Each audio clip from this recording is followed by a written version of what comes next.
Hey everyone, welcome to another edition of PowerCore Productions and Podcastings. And in today's video, I want to do a special retrospective recap series.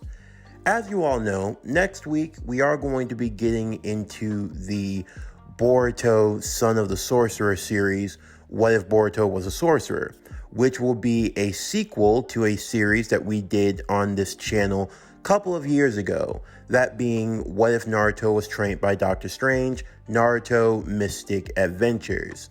Both series go hand in hand, but before we get into the Boruto portion, I want to do a recap, if you will, of everything that happened in the original story. Now, as many of you know, when I was first making videos on YouTube, I didn't have the best of situations to be recording YouTube videos. The audio quality could fluctuate at some points in time, and all in all, they're just not as good back then as they are today.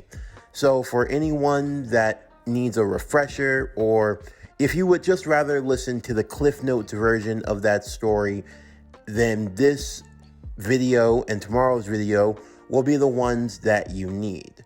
But anyway, without further ado, we're going to begin our recap, which will cover the events of Part 1 of Naruto. Not getting into Shippuden, but Part 1 of Naruto Mystic Adventures, What If Dr. Strange Trained Naruto? So, where exactly did our story begin? It started when Naruto was around 9 to 10 years old. He wasn't doing well in the academy, and as you know, Naruto didn't live the best of lives. As such, he decided to just be by himself in the forest of Konoha, minding his own business when one day, 3 strange one-eyed creatures came charging towards him. You know them in the Marvel Universe as the Mindless Ones, creature-like beings who have lost all semblance of their conscious selves, thus the name. They were just haphazardly traveling across dimensions, and it was Dr. Strange who was tracking them down. Now, if you're wondering which version of Dr. Strange that we're talking about Dr. Strange from the MCU, specifically following the events of the first Dr. Strange movie. That's very important because I do think that we need to start showing some separation between the various versions of Doctor Strange. Comic book Doctor Strange and MCU Doctor Strange are 2 totally different Doctor Stranges. That's because in the comics, Doctor Strange is a character whose powers can be virtually whatever the situation dictates that it needs to be. That's not even getting into Doctor Strange from the golden age of comics, who was virtually unstoppable until he got nerfed going into the 70s and the 80s. So, when it comes to Doctor Strange here, I'm using MCU Doctor Strange because while he is powerful, he's not so powerful that any fight he goes into is entirely unbeatable, or that he doesn't go into any fight that he couldn't lose. He's strong, but he's not otherworldly strong. In either case, Dr. Strange would save Naruto from the Mindless Ones and was preparing to go on his way, but ended up taking interest in the boy, who had also taken interest in him and his abilities. Now, as you know, Strange isn't the type of person to want to take on a sidekick or to take on a student. After all, he was still trying to get used to his role as the new Sorcerer Supreme. But Naruto was just something of akin to him. He was someone that he just couldn't ignore or turn away from. And because of that, he took the boy under his wing, and he brought him to his world. That means that this version of Naruto came to a world that's a lot like our own, exposing him to technologies and things that the Naruto world just simply didn't have. From there, Wong and Dr. Strange would spend the next 2 years training Naruto in the way of the mystic arts, making him a lot more skilled and a lot more powerful. Now, I know some people will ask, well, what's the big difference between chakra and magic? Well, the thing is, there's really not a difference. You see, chakra and magic, like I've described in this series time and time again, they're like two sides of the same coin. They're different ways of interpreting mystical form of power, since chakra is made from the use of your physical and your mental / spiritual energies. So basically, Naruto was easily able to make the transition from learning ninjutsu to learning magic. And in some cases, it was actually a lot easier for him. But he can still use ninjutsu as well. I guess if I had to really describe what magic and chakra were, if you had to put them hand in hand, imagine, let's say, a sink, and how you have two knobs, one for hot water, one for cold water. The water is still water, it's just that one is hot and one is cold. So basically, when you think about what magic and chakra are going hand in hand, think of it like that. One's hot water, one's cold water. Both of them are still water, but two totally different temperatures. Thus, you get two totally different results based on how you use it. Anyway, Naruto would train with Dr. Strange for around 2.5 years, up until the point when we reach the original Naruto timeline, when Naruto takes the Genin graduation exam. Now, because Naruto has been training under Dr. Strange, his upbringing has changed dramatically, because Dr. Strange acted as a father figure when Naruto essentially didn't have one. He helped him to grow, helped him to mature, even helped him to get over his crush on Sakura. And that reflected in how Naruto acted in school, because he stopped pulling pranks, he stopped being annoying, he almost became a totally different person. Not that Naruto didn't enjoy the good prank occasionally, or that he didn't enjoy doing the things he normally did. He just learned not to be such an annoying brat about it. And this reflected in the way people approached him and in the way people viewed him. While his grades didn't shoot to the top of the class, he wasn't the dead last that he used to be. And when it came to his skills, especially in forms of combat and taijutsu, he became much more refined, having people such as Wong take him under his wing, teaching him various martial arts, specifically Wing Chun, which, if you know Naruto, based off of his real martial arts that he uses in the Naruto series and especially in the anime, you would know that Naruto is actually a proficient user of the Wing Chun martial arts. Thus, he just has a much more better understanding of it a lot earlier in the series. And he becomes a lot more of a rival to Sasuke. Instead of being the dead last, Naruto, in just 2 years' time, became someone that couldn't be easily ignored. Now, when it came to Naruto's magic training and his skills, eventually the third Hokage would learn what Naruto was doing, and he would actually meet with Dr. Strange. Now, at first, he was very concerned, because learning all of these type of secrets could be very overwhelming for anyone, especially for the third Hokage to learn that Naruto, the boy he was charged with looking after, was sneaking off to a whole other dimension, training with someone using a power he'd never seen before. But at the same time, it was bearing results, because Naruto's skills had improved far greater than what anyone could have possibly imagined. So the third Hokage would allow for these teachings to continue. Naruto would graduate from the academy and wouldn't have to steal the scroll of sealing. Mizuki would trick some random kid into trying to steal it, but Naruto would just end up stopping Mizuki with ease. Also, when it comes to Naruto and his skills, while he does use ninjutsu and magic, more of his skills rely on the magic side as opposed to using ninjutsu, since it's a lot more efficient. Also, Dr. Strange would give Naruto a gift for making the rank of Genin, that being his own sling ring. However, I do have to point out that at this point in time, the sling ring that Naruto has is not like the one that Dr. Strange uses.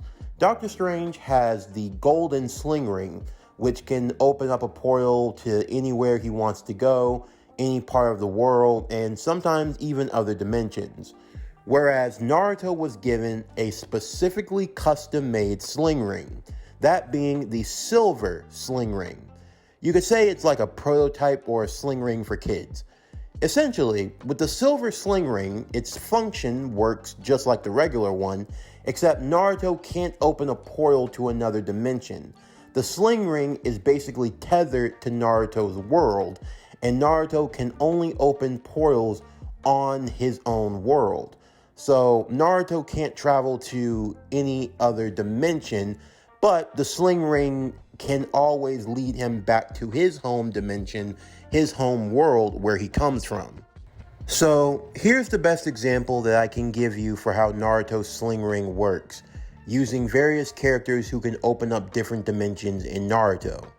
Let's take Obito and his Kamui for example. Naruto's sling ring cannot open a portal to the Kamui dimension. However, if Obito sent Naruto to the Kamui dimension, Naruto, even while inside the Kamui dimension, could use his sling ring to get back home by making a portal that will take him back to Earth. Another example would be with Kaguya. If you were to fight Kaguya, Kaguya could open up her dimensions, and Naruto could not make a sling ring portal to any of Kaguya's dimensions. However, if Kaguya sends him to any of her dimensions, he can use his sling ring to return back to Earth. So basically, Naruto's sling ring is tethered to his home world, tethered to his Earth. So he can travel anywhere on his planet with his sling ring, the same way Doctor Strange can. And also, if he's sent anywhere else, the sling ring will always be able to take him back home. That's its primary function. When it comes to the getting teams, they would still be the same as in the original timeline, with Naruto, Sasuke, and Sakura being a part of Team 7 under Kakashi. Now, Kakashi would have to take Team 7's training a lot more serious, because Naruto wouldn't be the dead last slouch that he used to be. So, in a way, this helps Team 7 get stronger in the long run, because Kakashi doesn't have to waste time going over the basics with Naruto, and because Naruto is serious, that means Sasuke is serious, which by extension means that Sakura has to also be serious, because at this time, she still has a thing for Sasuke. And because Naruto got over his crush over Sakura, she doesn't view him as an annoyance, but actually like a true friend. So in a way, Team 7's chemistry is a lot better than it is in the original timeline, as proven by the fact that they performed a lot better during the Bell test. So the next part of our story would lead to the Land of Waves arc, where things progress as the same for the most part, save for Naruto performing a lot better against the Demon Brothers and in his fight against Zabuza. Now, this is where I made a change to the story. I know some people liked it, some people questioned it, but it was just a fun little change that I wanted to go with. Haku in this story is an actual girl. She's not a boy, she's a girl. Like Doctor Strange said, the multiverse is a concept of which we know frighteningly little. And seeing as how this is a multiverse type story, things change slightly when you go to different universes. So in this universe, Haku is an actual girl. Haku is an actual female. Not anything changed, nothing sus, nothing like that. Haku is an actual girl. And Haku and Naruto have more of a bond. Because Naruto is a lot wiser and a lot smarter, he's able to figure out pretty quickly that Haku is the masked ninja. And when they meet in the forest, they both pretty much realize that the next time they meet on the battlefield, they're going to meet as enemies. Now, because Naruto is a lot more skilled with the use of magic on his side, he's able to put up a much better fight against Haku and is able to help Sasuke. Also, I should point this out ahead of time, Doctor Strange was able to tell Naruto about the nine-tailed fox, so Naruto already knows that he's the nine-tailed Jinchuriki by this point in the story. Acting quick and using his sling ring, Naruto is able to make a portal that saves Haku and Zabuza from getting stabbed by Kakashi with the lightning blade. The reason why he did this was because he didn't want anyone to die. Gato and his thugs would arrive on the bridge where Zabuza and Haku would be fired. after which all sides would team up in killing Gato and his men. With the Land of Waves being free, with Zabuza and Haku being alive, they would be offered amnesty and would be allowed to join the Hidden Leaf Village. This then leads us into the next portion of the story, which is the Chunin exams, which, again, for the most part, is a lot different. Naruto is a lot more smarter. Not by a lot, at least not enough that he could answer the questions in the first part of the exam on his own. No, Naruto would have to cheat, but he would be creative in his way of cheating, alongside with the other members of Team 7 who would be cheating as well. Eventually, that leads to the Forest of Death, where Naruto and his team would battle against Orochimaru. In this fight, Naruto puts up a much better showing against Orochimaru, but that still doesn't stop Orochimaru from placing the curse mark on Sasuke. However, they are able to get away, and Naruto does not have the 5-pronged seal placed on him. Eventually, this would lead to the preliminary rounds of the Chunin exams, which in this story, the exam battles were shuffled in a random generator to produce random fights. While I won't go into detail about each individual fight, I can tell you how the finals played out. It was Rock Lee versus Sasuke in the finals, with Rock Lee winning over Sasuke. You had Sakura, who during the finals actually got training from someone that you know very well. That being Agatha Harkness, or Agatha Yue as she's known in this world. Yes, in this universe, Agatha came to this reality. Now, if you're wondering which Agatha is this, it doesn't really matter. Just pick a random Agatha Harkness from anywhere in the Marvel universe and just plop her here, and that's who it is. To go briefly into her backstory, Agatha came from a world that was failed. Essentially, pick a world that had a doomsday plot, a doomsday scenario. It could be Age of Ultron, Marvel Zombies, whatever you want to call it. She basically came from some random Marvel universe where the whole world went to apocalypse. There was nothing she could do, so she just left and found another dimension to live in peace. That just so happened to be Naruto's dimension. Because of that, she went to Konoha, she became a refugee, she married into the Yue family, and she became the grandmother to Kurenai Yue. As you know, Kurenai is the sensei of Team 8. And because Sakura made it to the finals, Kakashi thought it would be a good idea for Sakura to train under a genjutsu specialist. And the reason why Agatha is a part of Kurenai's family is because Agatha and her skills with magic, it rubbed into the family gene pool. That's why Kurenai is a genjutsu specialist in this world. It's the influence of the magic that's in her DNA, although she's not really a skilled sorceress at all. But again, magic and chakra go hand in hand. However, sensing the potential in Sakura, a potential similar to that of the Scarlet Witch herself, Sakura would begin to learn how to use chaos magic. And as such, she would begin to use that in her fighting style when she entered into the Chunin exams. Now, the events of the Konoha Crush would still play out as in the original story, with Naruto fighting and defeating Gaara, and with Konoha battling against the likes of Orochimaru, the Sound Ninja, the Sand Ninja, and the third Hokage would still die as in the original story. Now, when moving on to the Search for Tsunade arc, Jiraiya, who, yes, would still come around this time and would begin his training with Naruto and learning about his skills with magic, it would help bring his skills to the forefront, especially with Naruto learning the summoning jutsu. Now, Naruto and Jiraiya and Haku would go on the search for Tsunade to find Tsunade to make her the 5th Hokage. Sasuke would still have his encounter with Itachi, and that would still go the same way that it did in canon.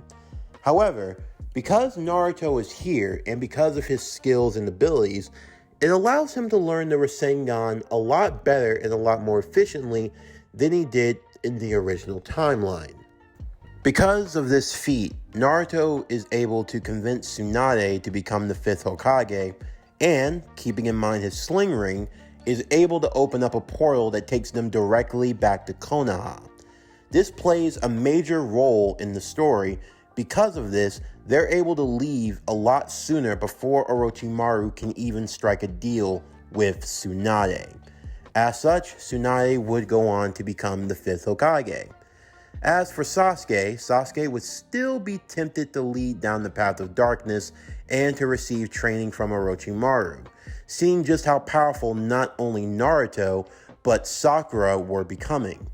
Now, after having the battle on the hospital rooftop that spills over into a forest near the hospital, where Naruto is able to show his superiority to Sasuke, it makes Sasuke even more desperate to leave Konoha, and when the Sound Four offer him the chance to leave, he ends up joining them. However, another major change that occurs is when Sasuke is leaving under the cover of night and comes into contact with Sakura. Now, throughout the story, what was being built up was the idea of Sakura claiming her independence, seeing Sasuke for who he truly was, a flawed boy, a flawed human being, and someone who she couldn't let her feelings get in the way of what was important. As such, when Sasuke tries to leave, instead of crying and begging for him to stay, the two of them would actually have a fight, forcing Sasuke to have to get serious and to actually have to put her down quickly just so that he could have a chance of escaping. And this would be a lot harder for Sasuke because he didn't hate Sakura, so he had to try to put her down without doing any lasting harm or killing her. Now, when Sakura is discovered, she tells what's happened, and because of that, Tsunade would send Shikamaru, who was made Chunin, just as he was in the original timeline. And he would lead this team to go after Sasuke and the Sound Four. Now, the original members of the Sasuke retrieval team would be here, just like in the original timeline, but there would be a few more additions, that being in the form of Hinata, Haku, and Rock Lee. Remember, Rock Lee in this timeline never suffers that injury that puts him out for a good bit, so he would be healthy and ready to go. Plus, Hinata, having more confidence in herself and wanting to help Naruto, would attend the mission as well. And Haku, being a newly fledged member of Konoha and being Naruto's friend, would be just as interested in helping him also. So, the Sasuke retrieval team would be much bigger and a lot more stronger. This leads to the individual battles that go a lot differently due to there being more help on the battlefield at given points in time. Although Hinata is critically injured in her fight when she and Haku would team up to battle against Kimimaro, while Naruto would continue to chase after Sasuke, where they would have their fight at the Valley of the End. This fight would go much differently than it did in the original timeline, with Naruto being far stronger and far superior to Sasuke. He would have an easier time defeating him and would ultimately come out on top, bringing Sasuke back to the Hidden Leaf and thus bringing the Sasuke retrieval mission with an absolute success. But there are some key things that do change as a result of this. For one, when Sasuke is brought back to the Leaf, he actually sees all of the other genin who were injured and Hinata, who was critically injured, all for the sake of trying to bring him back home. This actually has a profound effect on Sasuke, as Sasuke would come to realize that his actions didn't just affect himself, but it also affected others who were risking their lives to protect him. Because of this, and due to other interactions, a few more major developments occur.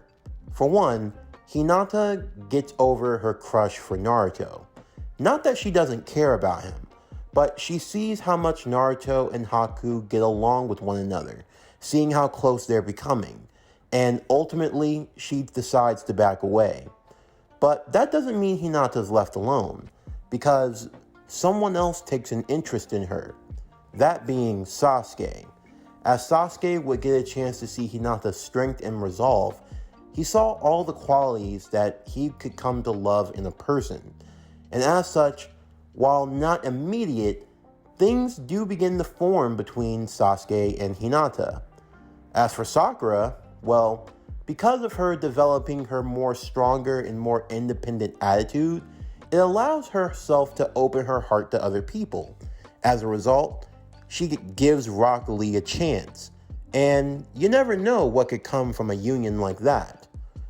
But how does part 1 end off? Well, Wong appears at the end of part 1 to make sure that the effects of Avengers Infinity War haven't reached into other worlds. That's where Naruto learns the unfortunate news.